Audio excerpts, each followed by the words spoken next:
Boa was an imaginary friend I had when I was a kid. I don't remember much about him, but what I do remember happen to be very fond memories of him. His lips were very dark, almost black, and his teeth were a disgusting yellow, as if they'd never been brushed. His feet were absolutely putrid, especially his toenails. They were yellow from fungus. He had talons instead of fingernails. They were very dark at the tips and got progressively lighter. He had a lot of scars. They were very noticeable and stood out from his pale skin. I can remember staring at them a lot. They had a red tinge to them. The biggest scar was on his arm. If I remember correctly, it was his right arm. It was huge, and stretched all the way from his shoulder to his elbow, as if his arm had been sliced in two lengthways at some point. It bulged out from his skin like you'd see if someone didn't take proper care of their wound, and it healed incorrectly. The other scar was above his left eye. For the most part, it was covered by hair, but you could see a glimpse of it. It went diagonally towards his left ear. It stopped just short of his eye. Anyway, I had a 2-hour conversation about Boa with my mom this morning, and wrote down some things that I found interesting or didn't remember. This was the first time in a while I've asked about Boa, and I was surprised at how much my mom remembered. Her first response after my asking was, "Those were terrible times." It took some coaxing, but she eventually started feeling more and more as the conversation progressed. I was about 5 or 6 when Boa first came around. My mom said that before I started playing with Boa, I kept asking, "Why does this man keep following us?" and continued doing this for some time before I finally introduced the man as Boa. She felt that my cute childhood personality changed almost immediately after that. I began cursing like a sailor and having vicious temperament issues, throwing objects, yelling, screaming, spitting at, and biting apparently. I really don't remember any of this. The strangest part, she said, was that I began injuring myself. I would take knives and scissors and cut into my arms and legs. That was part of the reason I had to be checked out by doctors.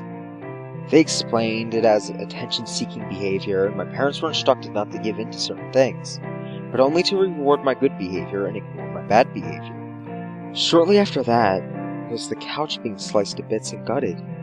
My mother seemed very baffled on the phone about how everything happened. For the most part, my parents blamed the odd occurrences in our house as a little kid starved for attention.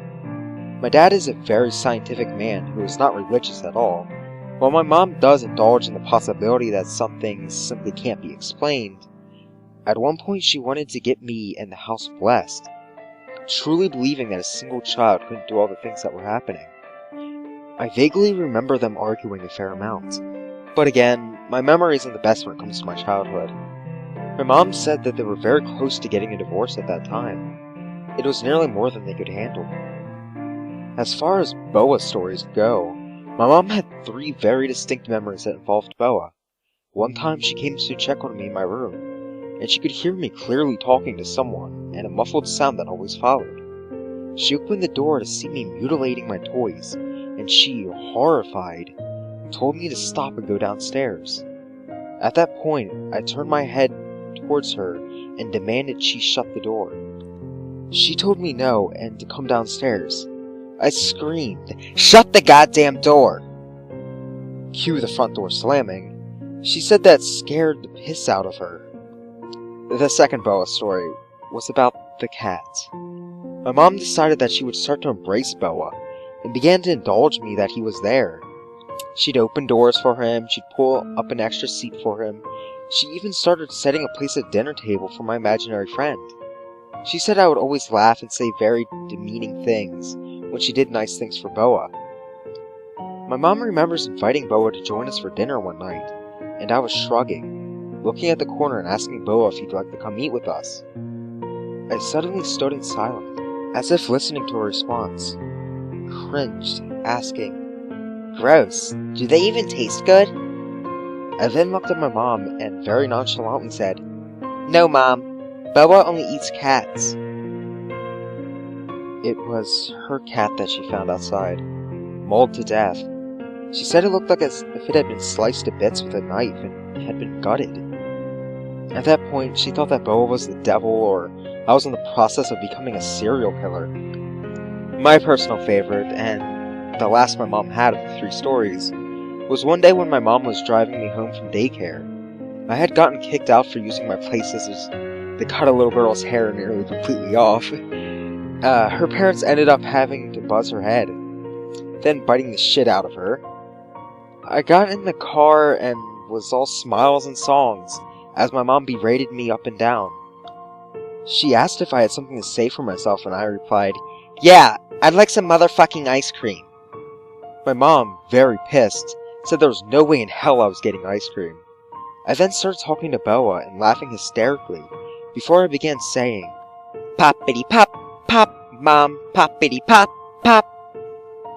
Louder and louder each time. She asked what I meant, and I responded, "Boa says you're a bitch and he's going to pop your tires." Not 5 minutes later, we were on the side of the road with 2 flat tires, and had to wait for a tow truck to come get us. About a week ago, I made a post in regards to a childhood imaginary friend I had named Boa. Since then, things have gotten weird. I started to have these dreams. No, you wouldn't call them dreams. Really, whatever they were about Boa. They get more vivid each time I have one. I started to remember things from when I was a kid. Things I suppose I repressed. I had asked my parents to retell stories of Boa in hopes that they would bring up some funny memories and laughs. They seemed to hate that I remember.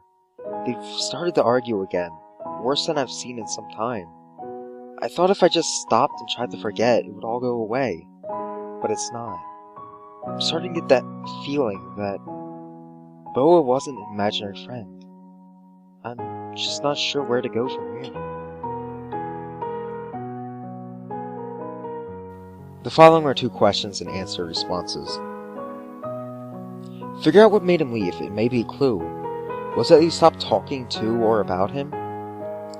I was trying to figure this out the other night while on the phone with my mom, who's become extremely reluctant to indulge me anymore. I remember being told that Boa was forbidden.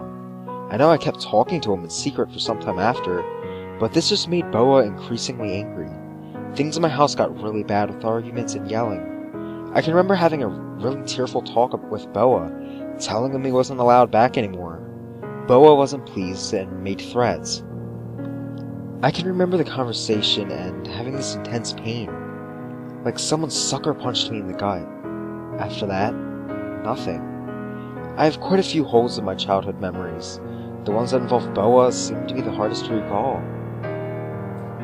Boa just seems demonic to me. Call it a gut feeling. You have any more specific details you can give about him? Things he said? Did he talk you into that strange behavior? Or did you just naturally start doing it while he was around? Sorry if you've already answered those questions. I wasn't around for the first Boa thread. Boa would rag on me a lot, and I tended to mimic what he said. Say my mom wouldn't give me something, he'd tell me what to do to get it, scream, yell, throw himself on the floor, grab the chair and throw it towards her but not hitting her, those types of things. Then, when she'd give in, he'd always smile and say something along the lines of, "Stupid bitch." And I'd usually laugh and repeat, "Yeah, stupid bitch." I'm not sure what you'd like to know when you say more details, though. As far as you say that Boa was demonic, well, it just breaks my heart. Boa could be very terrifying at times, with his stories and actions, but I have many fond memories of him. He was my best friend. I can remember being picked on, coming home in tears, hiding under my bed from everything. Boa would crawl under and tell me that little cunt pickle wasn't worth your tears. And how he'd grow up poor and alone while I'd be a prince. He'd wipe away my tears and we'd play in the backyard.